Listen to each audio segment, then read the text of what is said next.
사도행전 15장 1절에서 11절 말씀, 신약성경 213페이지입니다.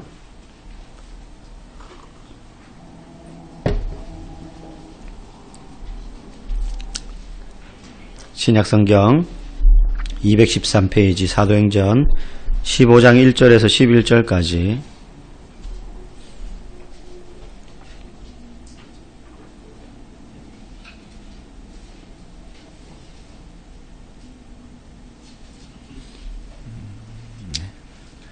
다 찾으셨나요? 제가 1절 읽고 한 절씩 교독하고 11절은 같이 읽겠습니다. 어떤 사람들이 유대로부터 내려와서 형제들을 가르치되 너희가 모세의 법대로 할례를 받지 아니하면 능히 구원을 받지 못하리라 하니,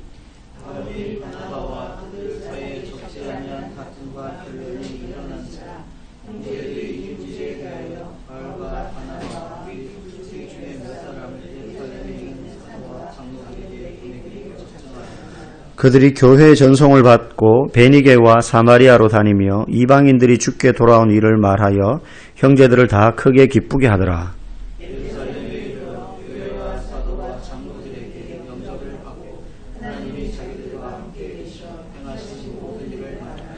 바리새파 중에 어떤 믿는 사람들이 일어나 말하되 이방인에게 할례를 행하고 모세의 율법을 지키라 명하는 것이 마땅하다 하니라. 많은 변론이 있은 후에 베드로가 일어나 말하되 형제들아 너희도 알거니와 하나님이 이방인들로 내 입에서 복음의 말씀을 들어 믿게 하시려고 오래전부터 너희 가운데서 나를 택하시고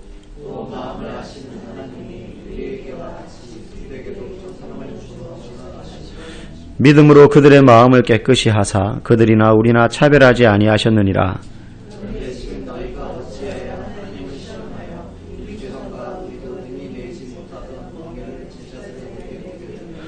그러나 우리는 그들이 우리와 동일하게 주 예수의 은혜로 구원받는 줄을 믿노라 하니라. 아멘. 저희 시골에 교회가 어떻게 시작됐느냐 하면, 물론 제가 살았던 곳은 아닙니다. 저는 이제 방학이 되면 시골에 어릴 때부터 가곤 했었는데, 그럼 그 기간 동안 이제 그 교회를 다녔어요. 제 이제 부친께서는 어릴 때부터 그 교회가 시작될 때부터 그 교회에서 다니셨는데, 6.25 전쟁이 끝나고 미군이 쓰던 천막, 이렇게 군인, 남자분들은 아시죠? 이렇게 유격 같은 것들 치는 큰 천막 있잖아요. 그거를 버리고 갔는데, 그걸 다시 세워가지고 위에 십자가를 설치하고, 안에 강대상은 이런 게 없죠. 그냥 사과개 짝 쌓아가지고 줄로 묶어가지고 그게 이제 강대상이고, 그렇게 해서 거기에 교회가 시작되었습니다. 50년대, 60년대 시작되었던 많은 한국의 교회들이 그랬던 것처럼 목회자들이 많지 않았습니다. 그 당시에만 해도. 당연히 그랬겠죠. 해방된 지 얼마 안 됐고 전쟁이 끝난 지 얼마 되지 않았기 때문에 그렇습니다. 그런데 가난하고 못 살던 시절 많은 사람들이 교회로 몰려들었는데 교회도 부족했거니와 목회자의 수는 더더욱 부족했어요. 그래서 큰 도시의 교회들에는 목사님들이 계셔가지고 이제 그 교회에서 매주 설교를 하고 예배를 인도했지만, 조금만 변두리 시골로 가면 그렇게 흐름한 천막이나 판잣집으로 된 교회는 있었지만 목회자가 없는 그런 교회들이 많이 있었습니다. 그럼 그런 교회들은 어떻게 매주 예배를 드렸느냐? 매일 새벽기도, 수요예배, 금요철야 어떻게 예배를 드렸느냐? 그냥 그 동네 성도 중에 나이가 좀 지긋하거나 아니면은 성경을 좀 잘 알거나 아니면은 예수 믿는 집안 사람이 그냥 올라와서 성경 이야기 하는 거예요. 그래서 자기가 성경 읽다가 은혜 받은 거 말하는 거예요. 그게 설교였고, 그러면 앉아서 드리는 게 예배였어요. 그러다가 교회에 있는 목사님들이 순회를 합니다. 그런 목사 없는 교회에. 그러면 한 달에 한 번, 두 달에 한 번 돌면서 그 교회 가서 설교를 하면 그날은 그 교회 막 잔칫날이에요. 예? 목사님 온다고 막 떡도 뽑고 국도 끓이고 막 나물도 삶고 이래가지고 다 모여서 예배 마치고 나면 밥 먹고, 예, 그렇게 하는 거죠. 또 그때 되면은 밀렸던 세례 받아야 될 사람들 세례도 받고, 뭐 그런, 마치 지금 선교사님들이 외국에서 사역하는 것처럼 어떤 곳에는 그렇거든요. 지하교회 교인들이 목회자 한 명 없이 복음을 받고는 막 예배를 드리고 하는데 1년이 지나도 2년이 지나도 세례를 줄 수 있는 목회자가 없는 거예요. 그러다가 한국 선교사님이나 아니면 단기 선교로 가신 목사님들이 들어왔다 그러면 몇 천리 길을 기차를 몇 날 며칠을 타고 와가지고 세례받아야 된다고. 그래가지고 세례받는 그런 교인들이 많이 있거든요. 과거에 우리나라 교회가 그런 모습이 있었습니다. 그래서 순회하면서 설교하고 예배를 인도하는 목회자들이 있었다는 거죠. 오늘 우리가 읽은 사도행전 15장은 사도행전이 지난주까지 봤던 14장이 사도행전의 딱 중간입니다. 장수로도 중간이지만 내용도 이제 완전히 바뀌면서 새롭게 전개돼요. 15장은 어떤 내용이냐면 바울과 바나바가 이제까지 1차 전도 여행을 쭉 다녔습니다. 안디옥에서 출발해가지고 이고니온, 루스드라 쭉 해서 더베까지 갔다가 다시 거꾸로 그 지역들을 다시 돌아보면서 이제 안디옥까지 왔어요. 오늘 본문에. 근데 와서 보니 그동안 몇 달을 그렇게 돌아다녔을 거 아닙니까? 적어도 몇 년 돌아다녔거든요. 그런데 안디옥 교회 딱 돌아오니까 분위기가 이상한 거예요. 교인들이 술렁술렁거리는 거예요. 왜 그러느냐?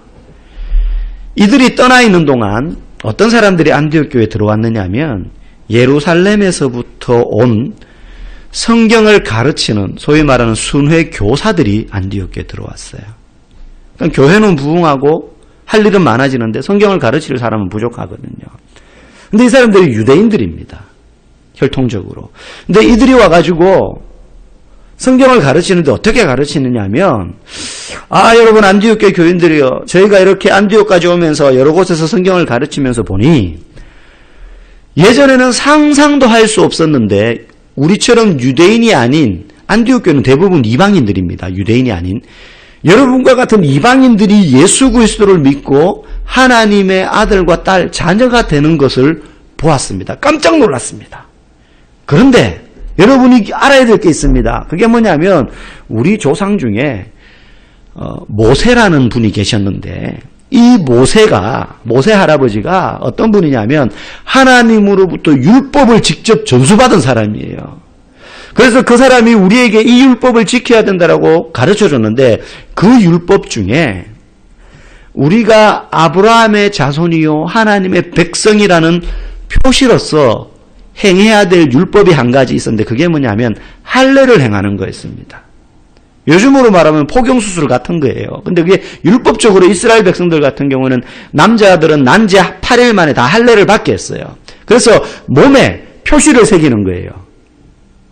우리는 하나님의 백성이다. 그걸 아브라함 때부터 했거든요. 그러면서 이방인들인 여러분들이 하나님의 백성이 되려면 예수 그리스도가 나의 구세주이십니다라는 사실을 믿는 것만으로는 충분하지 않고 할례를 받아야지만이 여러분이 진정한 하나님의 자녀가 됩니다. 이렇게 가르쳤던 거예요. 바울과 바나바가 없는 동안. 그래서 들어와서 보니 분위기가 이상한 거죠. 교인들이 술렁술렁거리는 겁니다. 당연하겠죠. 아니 예전에 바울 바나바 선생님이 우리 가운데 있을 때는 우리 같은 이방인들도 예수 그리스도를 믿는 것만으로 우리는 하나님의 백성 자녀가 된다라고 얘기했고 그것만으로 충분하다 그랬는데 저 선생님들은 다르게 이야기하네. 그 소리를 듣고 안디옥 교회에 선교 여행을 마치고 돌아온 바울과 바나바가 열이 받았습니다. 그래가지고 말다툼을 하기 시작해. 그 사람들과. 잘못되었다 당신들 가르치는 거. 언제 그렇게 이야기했느냐 예수님이. 그래서 막 다툼이 일어나고 변론이 일어나고 갑론을박이 일어나는데 결론이 안 나는 거예요. 결론이 안 나는 거예요. 그래서 안디옥 교회에서 어떻게 결정을 하느냐면 그러면 바울과 바나바 선생님과 당신들 순회교사들을 우리 본부, 쉽게 말하면 본부 교회격인 예루살렘 교회에 보냅시다. 거기는 사도들도 있고 우리보다 훨씬 신앙의 어떤 경력이나 그리고 전통 있는 그런 믿음을 가진 사람들이 많이 있으니 거기에 보내서 사도들에게도 이야기를 한번 들어봅시다. 그래가지고 이 사람들을 예루살렘 교회를 보내는 거예요. 그래서 예루살렘 교회에 왔습니다. 이 일행이. 그래가지고 그동안 있었던 일들을 쫙 이야기하고 바울과 바나바가 선교 여행 동안 경험했던 선교 보고도 쫙 했습니다. 근데 그 얘기를 다 듣던 중에 예루살렘 교회에 어떤 사람들이 또 있었느냐 하면 오늘 본문에 보니까 바리새파, 그러니까 그러니까 바리새인들이죠. 율법을 잘 아는 사람들입니다. 이 사람들은 예수님을 공격했던 사람들인데 그 중에서 예수 그리스도를 믿어서 그리스도인이 된 사람들이 예루살렘 교회에 있었던 거예요. 이 바리새파 사람들이 일어나가지고 이렇게 말하는 거예요. 우리가 양자 이야기를 다 들어봤는데 들어보니 우리 생각에는 저 순회교사들 생각이 맞는 것 같습니다. 네? 이방인들이 온전히 구원을 얻으려면 믿음만으로는 안 되고요. 할례를 받아야 됩니다. 저 사람들도. 그렇게 딱 말을 하는 거예요. 그러니까 막 예루살렘 교회가 막 난리가 나는 겁니다. 안디옥 교회처럼 막 더술렁거리는 거예요. 그걸 지지하는 사람, 옳소 하는 사람이 있는 반면에 그건 틀렸어, 반대요, 잘못된 겁니다. 막 이런 사람들이 생겨나는 거죠. 그래서 막 교회가 막 웅성웅성거리는데 그때 베드로 사도가 이때만 해도 이제 베드로는 사도 중에 사도였거든요. 수석 사도였어요. 베드로 사도가 딱 이야기를 하는 겁니다. 그게 7절부터 10절 말씀이에요. 내용을 좀 풀어서 이야기하면 이런 거예요. 베드로가 7절부터 10절까지 이야기한 건. 여러분, 나도 옛날에는 그렇게 생각했습니다. 이방인들이 구원을 받는다? 그건 말도 안 되는 거라고 생각했습니다. 왜? 저 사람들은 짐승이에요, 짐승. 그냥 말기 알아먹는 짐승으로 여겼어요. 유대인들은 이방인을. 제가 만약에 여러분들에게 이렇게 설교했다고 얘기해 봅시다. 여러분, 개나 돼지나 소에게도 성령이 임하시면 그 개, 소, 돼지들이 예수를 믿고 저와 여러분들처럼 똑같은 하나님의 자녀요 우리의 형제가 될 줄로 믿습니다. 그러면 여러분 중에 아멘 그러겠습니까? 목사님이 지금 제정신이 아닌가? 개, 소, 돼지는 가축인데 어떻게 저것들의 성령이 임하면 우리처럼 하나님의 자녀가 된다는 거야? 말도 안 돼. 이게 당시 유대인들이 이방인들을 바라보는 관점이었어요. 그러니까 이방인들이 성령을 받아가지고 예수를 믿는다? 눈으로 보니 부인은 못하겠는데 도저히 이성적으로 받아들일 수 없는 문제였어요. 그래서 막 이런 일이 생기는 거예요. 베드로가 말하는 거죠. 나도 옛날에는 그렇게 생각했습니다. 그런데 어느 날 내가 지붕에 올라가서 기도를 하는데 이 사도행전 10장에 나오는 사건이잖아요. 기도를 하는데 환상 중에 하늘에서 보자기가 쫙 내려오는데 그 보자기가 쫙 펼쳐지면서 기퉁이가 딱 벌어지는데 그 보자기 안에서 튀어나오는 것들이 경악을 금치 못하는 것들이었어요. 그게 뭐냐면 율법에서는 먹어서도 안 되고 가까이 가서도 안 되고 접촉해서도 안 되는 부정한 짐승들, 요즘으로 말하면 돼지, 비늘 없는 것, 뱀장어 뭐 이런 거, 율법대로 말하면 돼지고기 먹으면 안 되고 장어 먹으면 안 되고 뱀은 도둑 먹으면 안 되고 막 그렇거든요. 구약의 율법에. 그런 게 막 보자기에서 환상 중에 막 튀어나오는데 베드로가 기겁을 하는데 하늘에서 음성이 들리기를 잡아먹으라 이러는 거예요. 베드로가 뭐라 그럽니까? 아니 딱 봐도 이거는 율법에서 도저히 먹으면 안 된다고 모세가 우리에게 가르쳐 준 건데 저는 못 먹습니다. 근데 하늘에서 뭐라 그래요? 먹으라 그러는 거예요. 못 먹습니다. 그리고 환상이 끝나요. 근데 이 환상이 3번이나 나오는 거예요. 3번이나. 그래서 베드로가 환상에서 계속 잡아먹으라 그러는데 도대체 무슨 뜻이지 이게? 도대체 무슨 뜻이지? 율법에서 먹지 마라 그러는데 왜 자꾸 환상 중에 먹으라 그러지? 꿈도 아니고. 그러고 있는데 마침 한 일행이 베드로를 찾아온 거죠. 보니까 로마의 백부장인 고넬료라는 사람이 보낸 사람들이. 그래서 우리 백부장 주인 어른께서 당신을 좀 초청합니다. 우리 집으로 와달라고 합니다. 그래, 베드로는 무슨 영혼인지 모르고 가요. 가서 보니 이 고넬료가 그 전에 이미 로마인인데도 예수를 믿고 있었어요. 이 사람이. 기독교를, 그러니까 그리스도인들을 좋아하고 관계를 맺고 있는 사람이었어요. 이 고넬료가 자기 가문 사람들을 다 모아놓고 베드로의 설교를 듣고자 하는 거예요. 고넬료도 환상을 봤거든요. 음성을 들었거든요.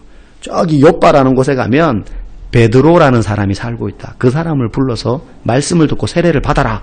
그 사람도 베드로가 누군지 모르고 화인을 보냈던 거예요. 그래서 와서 베드로가 보니 세례 받으려고 준비하고 있는 거예요, 이 사람들이. 근데 보니까 유대인들이 아니고 이방인인 거죠. 베드로가 막 머리가 한 대 얻어맞은 것 같습니다. 아니, 개돼지 소 같은 저 이방인들이 어떻게 지금 저러고 있지? 그러면서 아까 본 환상하고 연결되면서 점점 깨달아지는 거예요. 아, 아까 율법의 부정한 짐승을 나는 못 먹는다 그랬는데 계속 천사는 잡아먹으라고 한 게 지금 이 개돼지 소 같은 부정한 이방인들에게 내가 복음을 전하라는 것인가? 그래서 복음을 이야기합니다. 그리고 나서는 그들에게 세례를 베풀자 고넬료와 그 가문 사람이 다 예수 그리스도를 믿는 그리스도인이 돼요. 그러면서 베드로의 눈이 확 열립니다. 야, 개돼지 소 같은 저 이방인, 저것들은 지옥의 불시시개 같은 인간들이라고 생각했는데 아니구나. 그 환상은 하나님이 이렇게 말씀하시는 것이었어요. 내가 택해서 내가 그들을 구원시키고자 하는데 네가 무슨 근거로 부정하다고 가니 못 가네, 먹네 못 먹네 그러느냐. 내가 저들을 살리고자 한다. 가라, 잡아먹어라. 그 부정한 짐승 먹어도 된다. 베드로가 그때 눈이 확 열린 거예요. 그래서 여러분, 베드로가 지금 그렇게 말하고 있잖아요. 여기 보면 하나님이 나를 이방인에게 복음을 전하라고 택했다. 근데 여러분, 사실은 바울이 그런 사람이잖아요. 이방인을 위하여 택한 나의 그릇이라 그랬거든요. 베드로는 유대인들에게만 복음을 중점적으로 전한 사람이에요. 그런데 사실은 사도행전 10장에 이미 베드로가 이방인에게 복음을 전했고 그 열려진 길을 따라 바울이 외국인들에게 복음을 막 전했던 것이죠. 오늘 안디옥 교회에 들어온 이 율법 교사들이 왜 예수 그리스도를 믿는 믿음만으로는 부족하고 율법 지켜야 돼, 할례 받아야 돼 라고 이야기하는가? 사실은 이 율법을 대단히 중요하게 여겨서 그렇게 말하는 게 아니에요. 이 사람들이 율법을 강조하는 근거가 있습니다. 이유가 있습니다. 그 이유는요, 그들 안에 율법이라는 아주 아름다운 포장지를 딱 벗기고 나면 그들 속에 뭐가 있느냐? 자기 의가 있어요. 자기 자랑. 율법을 표방하면서 자기의 의로움을 막 드러내려고 하는 마음이 있다는 거예요. 자, 한번 봅시다. 여러분, 물어볼게요. 믿음의 반대말이 여러분 뭡니까? 믿음의 반대말. 뭐라고 생각하세요? 불신, 안 믿는 거. 그죠? 맞아요. 그런데 오늘 본문의 관점에서 조금 더 들어가 보면 믿음의 반대말이 단순히 불신만을 가리키는 건 아니구나라는 걸 우리가 알 수 있습니다. 자, 여러분, 예수 그리스도를 내가 통해서 구원을 얻을 때 여러분 어떻게 얻죠? 믿음으로 얻죠. 예수 그리스도를 믿는 것 때문에 내가 구원을 얻습니다. 그러면 누가 믿는 거예요? 그 사람이 믿는 거죠. 우리 자신이, 내가 믿는 겁니다. 그죠? 내가 믿는 거예요. 여기까지 틀린 건 아니에요. 자, 그러면 조금 더 살펴봅시다. 신약성경 에베소서 2장 3절을 한번 펼쳐볼까요? 우리 옆에 한번 잘못 찾는 분 계시면 찾아주세요. 좀 도와주세요. 에베소서 2장 3절인데요. 신약성경 311페이지.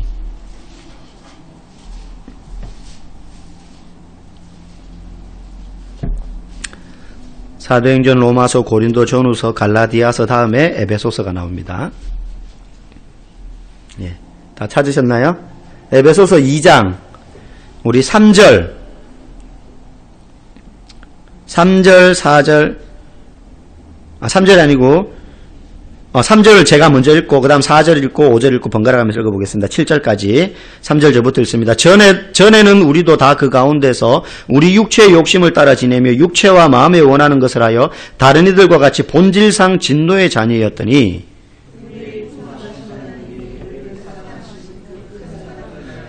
허물로 죽은 우리를 그리스도와 함께 살리셨고 너희는 은혜로 구원을 받은 것이라.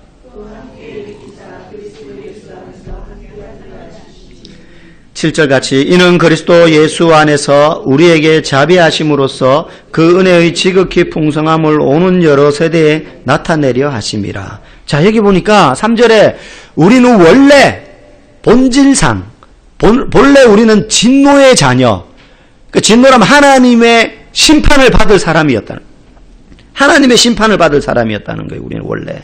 그런데 쭉 4절부터 7절까지 읽는데 보니까 우리가 그런데 이제 하나님의 심판을 받아야 되는 사람에서 구원을 얻었다. 그래서 하나님의 자녀가 되었다. 이 얘기가 4절에서 7절 말씀이거든요. 한마디로 말하면. 그런데 어떻게 구원을 얻게 되었느냐라고 말하느냐 하면 그 큰 사랑을 인하여. 4절에. 그 다음 5절에 너희는 은혜로 구원을 받은 것이다.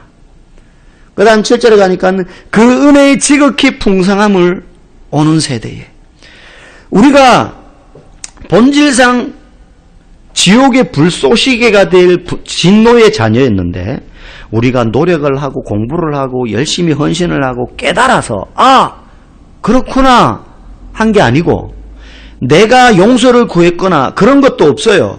단지 우리가 구원을 받는데 우리가 한 건 아무것도 없는데 하나님의 은혜 때문에 우리가 구원받았다. 그럼 그 하나님의 은혜가 뭐냐? 예수 그리스도의 십자가. 여러분 하나님의 은혜 때문에 구원받았다 그러면 그게 눈에 보입니까? 손에 잡힙니까? 그냥 생각인 것 같잖아요. 하나님이 내게 은혜를 베풀어 줬다는데 뭐지 그게? 잘 먹고 잘 살게 해주신 건가? 아닌데 그건 내가 열심히 노력해서 얻은 것 같은데.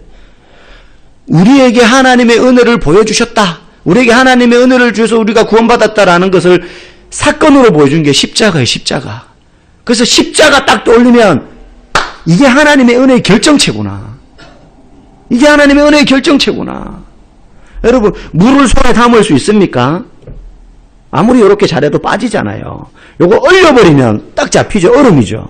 얼음 보면서 얼음으로만 생각합니까? 물이 엉 거라고 생각하잖아요. 마찬가지로 하나님의 은혜 그러면 하나님의 은혜 근데 잘 모르겠어. 근데 십자가 딱 보면 아는 거예요. 십자가. 그게 하나님의 은혜예요. 하나님의 은혜.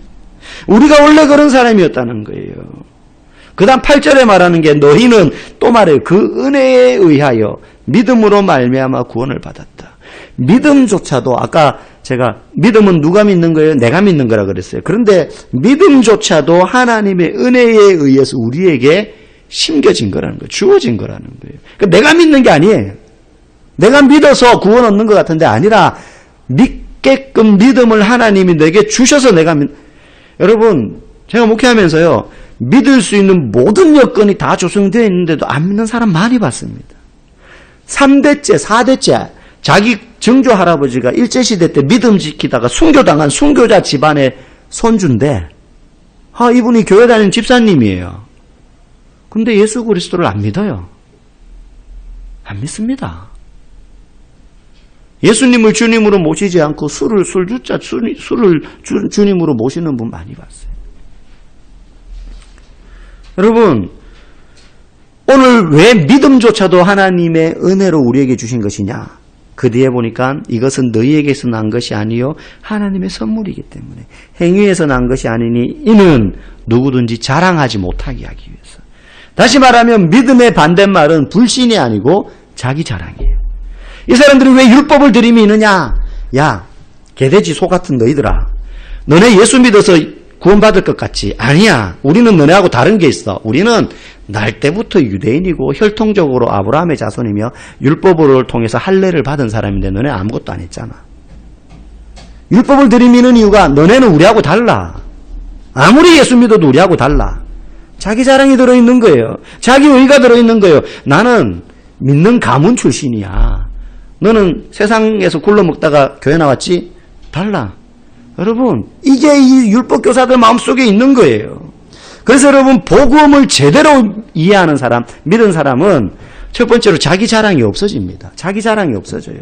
내 삶의 근거가 내게서 근거한 게 아무것도 없다는 걸 알기 때문에 원래 내 것이었던 것이 아무것도 없습니다. 그래서 정말로 복음을 제대로 이해한 사람은 자기 자랑이 없어지기 때문에 모든 상황에서 모든 사람 앞에서 겸손한 겁니다. 전부 하나님께로부터 온 거예요. 세상에서 그 사람이 무슨 일을 하건 무슨 자리에 있건 돈과 명예가 얼마나 있건 그건 하나님이 그만큼 그 사람을 더 불쌍히 여기셔서 은혜를 베풀어 주셔서 그가 누리는 것이지 그 이상도 그 이하도 아닌 겁니다. 두 번째로 복음을 제대로 이해한 사람은 차별이 없어집니다. 사람을 대하는 태도와 생각에 차별이 없어져요. 왜?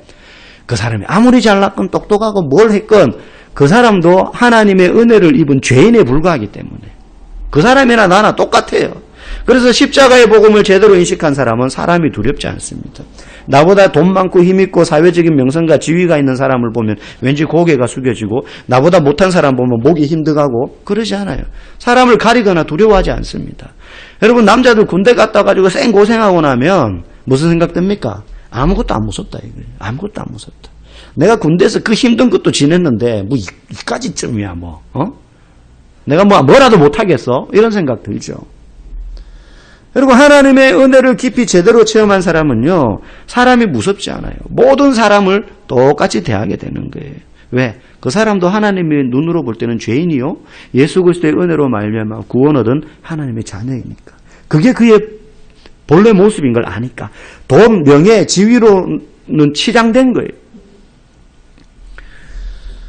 어떤 여집사님이 이런 이야기하는 걸 들었습니다. 자기 사는 동네 골목에 수년째 폐지 줍는 할머니, 구루마를 끌고 다니면서 폐지 줍는 할머니가 있었어요. 근데 당연히 행색이 남루하겠죠. 꾀죄죄하고 더러워요. 머리도 산발했고 허리 구부정해가 다 낡아 빠지는 옷 입고 장갑도 구멍 다 나는데 새카만 장갑 끼고 다니면서 폐지 줍는 거죠. 그래서 자기 아이들한테 말하는 거예요. 너 혹시 그 할머니 곁에 가까이 가지 마라. 혹시 더러워질까봐 병 옮을까봐. 그렇게 이렇게 얘기했어요.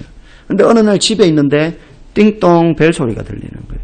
문을 열고 나가보니 그 할머니가 집 앞에 있는 거예요. 깜짝 놀랐어요. 흠칫.